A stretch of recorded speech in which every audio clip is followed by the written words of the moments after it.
우리 성경 보겠습니다. 시편 109편 17절서부터 20절까지 보겠습니다.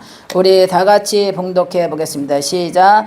그가 저주하기를 좋아하더니 그것이 자기에게 임하였고 축복하기를 기뻐하지 아니하더니 복이 그에게서 떠났으며 또 저주하기를 옷 입듯 하더니 저주가 물같이 그의 몸속으로 들어가며 기름같이 그의 뼛속으로 들어가나이다. 저주가 그에게는 입은 옷 같고 항상 뛰는 띠와 같게 하소서. 이는 나의 대적들이 곧 내 영혼을 대적하며 악담하는 자들이 여호와께 받는 복이니라. 아멘. 기도합니다. 살아계신 아버지 하나님, 오늘도 하나님의 말씀을 들고 섰사옵나이다.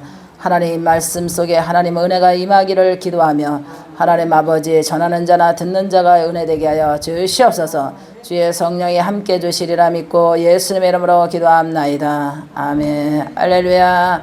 오늘 말씀은 저주하기를 자주 사용하는 자에게 저주가 임한다 하는 말씀을 전하고자 합니다. 할렐루야. 하나님께서 오늘 시편 말씀을 통해서 우리가 잘 신앙생활도 알고 하는 것이 복이고 모르고 신앙생활하면서 함부로 말하는 것이 자기에게 화가 될 수가 있어요. 그래서 아는 것이 힘이다 그랬습니다. 할렐루야. 그래서 여기 보니까 그가 자주 저주하기를 좋아하더니 그랬어요. 그래서 주의 종들이 특히 조심해야 될 거예요. 주의 종들은 저주하기를 자주 하면 안 돼요.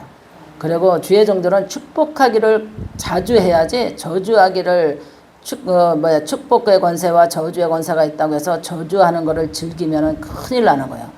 자기에게 저주가 임한다 그랬어요. 기름 들어가듯이 자기 뼛속에 들어가듯이 저주가 임한다 그랬어요. 참 어이없는 사람들이 많아요. 또 성도들도 자기만의 하나님을 착각하고 자기가 말하면 다 된다고 생각하고 자기가 뭐 저주했더니 저주가 임하고 뭐 자기가 뭐 저주했더니 뭐 다 망하고 뭐 이러면서 그렇게 어이없는 상담 들어온 사람도 있거든요. 황당했어요. 하나님께서는 그런 하나님이 아니에요. 하나님께서는 저주하는 것을 굉장히 그거를 신중하게 생각해야 돼요. 하나님께서 우리 그랬잖아요. 땅의 축복과 하늘의 축복을 너에게 있지만 또 우리 성경에 보면은 축복의 권세와 저주의 권세를 너에게 준다고 하긴 했어요. 그러나 하나님께서 저주하는 것을 자주자주 사용하는 사람에게는 하나님이 기뻐하지 않고 그 저주를 자주자주 사용하는 자에게는 자기에게 저주가 임한다 그랬어요. 그래서 저주는 그렇게 자주 사용하는 사람은 그건 잘못된 영을 받은 사람이라 저는 볼 수 있어요. 그래서 하나님이 억울한 일을 당해도 힘든 역경을 당해도 하나님 앞에 기도하고 축복하라 그랬잖아요. 그러면 그 머리에 숯불을 피워주리라. 그래서 목사님도 지금 사역 감당하면서 힘든 일 어려운 일 많았지만 모든 것을 그 순간에 다 마음 비우고 하나님께 기도하고 싹 마음 딱 접고 앞만 보고 가는 그런 신앙관을 가져야지 그렇게 생각을 하고 지금까지 사명을 왔어요. 그러니까 우리가 신앙생활은 어떻게 해야 되며 사명은 어떻게 해야 되며 이거를 우리가 말씀에 잘 인지하고 신앙생활하고 사명을 감당하는 것이 아는 것이 힘이고 아는 것이 복이다 그랬어요. 우리가 말씀을 알지만 여기 보니까 그랬어요. 우리 다 같이 한번 더 볼까요? 18절 시작. 또 저주하기를 옷 입듯 하더니 저주가 물같이 그의 몸속으로 들어가며 기름같이 그의 뼛속으로 들어가나이다. 또 여기 보니까 다시 시작. 저주가 그에게 입은 옷 같고 항상 띠 같아서 이는 그의 대적들이 그 영혼을 대상하며 악담하는 자들이 여호와께 받는 복이니라. 목사님이 그러니까 한마디로 주책이라고 할 수 있죠. 목사님이 되니까 안수를 어디 가서 받고 목사가 되니까 자기가 완전히 축복의 권세, 저주의 권세가 있다고 그거 권한을 해서 사회 활동할 때도 막 이러는 거야. 나는 목사다. 나는 목사니까 내가 저주하면 저주가 임하고 축복하면 축복이 임한다. 그러면서 뭔가 이게 그 관리, 아파트 관리 그 회장을 맡으면서 그가 행동하는 게 뭐냐면 소장한테 그런데요. 말을 안 들으면 내가 저주한다고.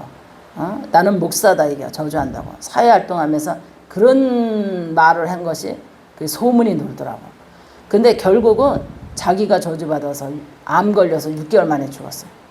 그 말에 소문이 도는 게 얼마나 무서워요. 그 말에 그러니까 젊은 소장한테 30대 소장한테 자기는 목사라고 하면서 아파트의 관리의 그 회장을 맡고 있으면서 그 관리의 회장의 권한으로 그런 성경에 맞지 않는 것을 사회생활하는 사람들, 초년생 사회생활하는 사람이고 또 그 사람은 하나님을 모르는 사람에게 그런 악담과 저주의 말을 퍼댔을 때 얼마나 많은 충격과 상처를 받았겠는가.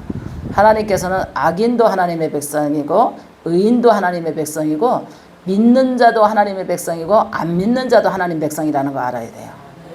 근데 이거를 착각하는 거예요. 안 믿는 사람도 하나님 백성이라는 거 알아야 돼요. 믿는 사람도 하나님 백성이고 그들이 믿지 않아서 구원받지 못하는 것 뿐이지 하나님의 손안에 다 있다는 거예요. 그래서 그래서 공기도 같이 우리가 안 믿어도 공기 마실 수 있고 하나님이 공기 주잖아요. 하나님이 햇빛 주잖아요. 안 믿어도 햇빛 우리가 쓸 수 있고 안 믿어도 또 믿으나 안 믿으나 또 공의 하나님께서 다 모든 자연과 만물을 주관하시는 아래서 살아가는 게 인생이잖아요. 그러니까 이 착각 속에서 나는 목사니까 내가 저주하면 저주받는다고 말 안 들으면 내가 저주한다고 이런 말을 함부로 계속 자주 하다가 그게 소문이 그 업체에서 소문이 돌았어요. 그러니까 그 소문이 나까지 들어왔을 때는 얼마나 그 사람을 안 좋게 평가했겠어요. 그러니까 그 소문이 자기에게 옷 입듯이 저주가 들어가서 자기가 암 걸려가지고 6개월 만에 죽었네. 이런 얼마나 안타까운. 그래서 안 믿는 사람도 남에게 악담하면은 악담을 하는 것이 저주잖아요. 악담하잖아. 막, 네 자식이 잘 되나 보라.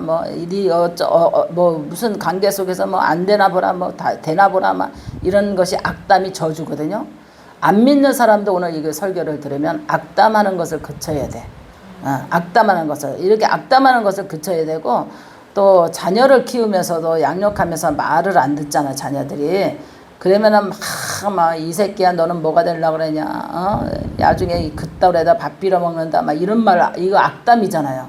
이게 저주의 말이거든요. 이게 큰일 나는 거예요. 그래서 저주하는 말을 하면은 안 되고 악담하는 말을 하면 안 되고 하나님이 듣기 싫어하고 그것이 자기에게 옷 입듯이 기름 스며들듯이 자기의 옷에 스며들지 저주가 자기에게 스며들어서 그 말한 것의 보응의 대가를 자기가 받는다는 거예요. 그러니까 얼마나 하나님의 뜻 안에서 우리는 어떻게 해요? 축복하기를 즐거워하고 하나님의 사랑을 나누기를 즐거워하고 또 사랑을 나누는 모든 가운데서도 힘든 일, 어려운 일, 고단한 일, 상처받을 일 많지만 모든 거 다 주께 맡기고 앞만 보고 나가면서 어려운 가시밭 같은 인생의 우리의 길목에서 우리는 어떤 환경 속에서도 하나님을 불편하게 하는 생각, 하나님이 듣기 싫어하는 불편하게 하는 그 생각과 마음과 언어를 조심해야 돼요.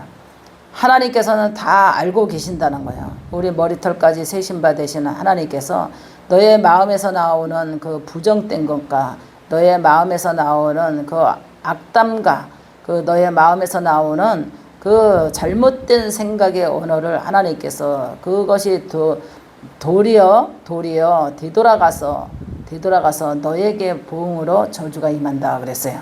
그러니까 하나님의 말씀은 생명력 있게 믿어야 돼요. 할렐루야. 살아 움직이는 말씀이라고 믿어야 돼요. 하나님의 말씀은 성경의 글자로 보면 안 돼요. 성경의 글자로 보지 않고 이 말씀은 여호와의 입에서 떨어진 말씀이기 때문에 살아 움직이는 말씀이라고 봐야 돼요. 그래서 우리가 신앙생활도 정말 하나님을 두려워하고 하나님을 경외롭고 정말 높으신 하나님의 그 뜻대로 살기 위해서 우리는 부족하지만 하나님의 마음에 맞춰서 신앙생활을 해야 돼요. 지 마음에 지 생각에 맞춰서 지 행동에 따라서 함부로 이렇게 한다는 것은 하나님이 기뻐하지 않은 점이 되시기 바랍니다. 그래서 하나님이 그랬잖아요. 여기 보겠습니다. 20절 시작. 이는 나의 대적들이 곧 영혼을 대적하여 악담하는 자들이 여호와께 받는 보응이니라. 이것은 뭐냐? 악담하는 자들이 받는 보응이다 그랬잖아요. 그래서 기분 나쁘면 악담을 잘하는 사람이 있어요. 물건을 사러 갔다가 주인이 안 팔아요 어쩌고 그러면은 이 집에 장사 잘 되나 보라고 이렇게 막 손님이 악담하고 나가는 사람도 있어. 기분은 물론 서로 간에 안 맞아서 기분 나쁜 일이 있지만 그렇게 악담하고 나가는 사람은 그 악담을 통해서 자기에게 복이 온다는 거예요. 이 집이 잘 되나 보자고. 그러면 그 집은 망하는 게 아니라 그 악담이 자기에게 돌아와서 자기가 망하는 거야. 그래도 힘들어도 기분 나빠도 그냥 마음을 추스릴 줄 아는 그런 사람이 돼야 된다는 거죠. 악담하고 그러면 안 돼요. 악담을 자주 하는 것이 그게 남에게 저주하는 거거든요. 그래서 안 믿는 사람들 막 악담을 수없이 악담하는 사람 많아요. 그게 습관이 돼버린 사람이 있어요. 기분 나쁘면 악담하는 거야. 또 악담하기를 막 그냥 관계 속에서 악담하고 막 그러면은 굉장히 그게, 그래서 우리가 사람이 이렇게 불편한 사람 만나고 불편한 사람 관계 유지 속에 불편한 만나면 빨리 관계 유지 정리하고 좋은 관계 유지 만날 수 있는 그런 사람을 만남의 축복이 굉장히 중요해요. 그래서 하나님이 우리에게도 이런 말씀 속에서 우리가 은혜가 임하는 주님이 되시기 바랍니다. 21절 한번 볼까요? 시작. 그러나 주 여호와여 주의 이름으로 말미암아 나를 선대하소서. 주의 인자하심이 선하오니 나를 건지소서. 나는 가난하고 궁핍하여 나의 중심이 상하나이다. 아멘. 마음이 상할 때 많지요. 우리 살다 보면 사랑과 관계 속에 마음이 상할 때 많잖아요. 정말 마음이 상할 때 많아요.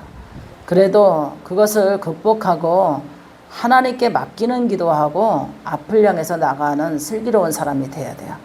악담하거나 저주하거나 그것이 자기에게 옷 입듯이 기름이 스며들듯이 보응의 대가가 자기에게 떨어진다는 것도 우리가 잘 신앙적으로 말씀적으로 믿음적으로 영적으로 인지해서 하나님의 말씀 안에서 우리가 구분하고 분별하고 은혜롭게 지혜롭게 신앙생활을 한다면 화는 물러가고 우리 화는 물러가죠. 보응과 화는 물러가고 외로 도리어 축복이 오는 좀 되시기 바랍니다. 혹시나 나를 향해서 누가 악담하면은, 여러분들을 향해서 악담하면은 하나님께 기도해야 돼요. 모든 것이 주 안에 맡깁니다. 그 모든 것을 주 안에 맡깁니다. 주 안에서 모든 것을 해결받기를 원합니다. 하나님께서는 우리의 방패의 또 우리의 축복의 하나님이며 우리의 산성인 줄 믿으시기 바랍니다. 할렐루야. 기도합니다. 살아계신 아버지, 오늘도 하나님의 말씀 속에서 은혜가 가득하기를 원합니다. 하나님 아버지, 오늘도 힘있게 능력있게 권능있게 앞을 향해서 살아가기를 원합니다. 성령 충만케 하여 주시옵소서. 말씀 충만케 하여 주시옵소서.